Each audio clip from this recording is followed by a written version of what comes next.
आपण पाहतात मुक्तिदाता न्यूज चॅनल।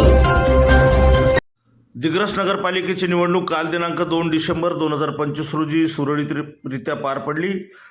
दिग्रस नगरपालिकेचे मतदान 70.40% इतके झाले।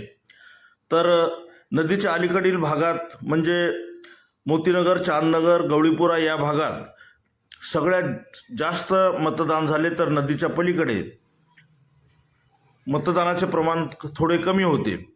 या नगरपालिकेच्या अलीकडील भागात म्हणजे चांदनगर, मोतीनगर या भागात सर्वात जास्त मतदान नगरपालिका उर्दू शाळा क्रमांक 2 मधील चांदनगर येथील खोली क्रमांक 2 येथे 84.90% इतके झाले। तर सर्वात कमी मतदान देवनगर येथील नगरपालिकेच्या शाळेमध्ये खोली क्रमांक 1 मध्ये 51.43 इतके झाले। हे सरासरी प्रमाण बघिता दिग्रसच्या अलीकडील भागात म्हणजे चांदनगर, मोतीनगर, गवळीपुरा या भागात मतदानाचा उत्साह जास्त होता, तर पलीकडील भागात मतदानाचे उत्साह थोडे कमी वाटले।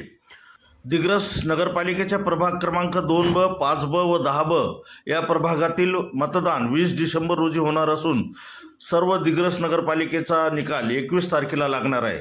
तोपर्यंत दोन्ही भाऊंचे भवितव्य पणाला लागणार आहेत। तर जनतेमध्ये असलेल्या नाराजीमुळे अपक्ष उमेदवार निवडून येण्याची शक्यता असल्याची चर्चा जनसामान्यात आहे।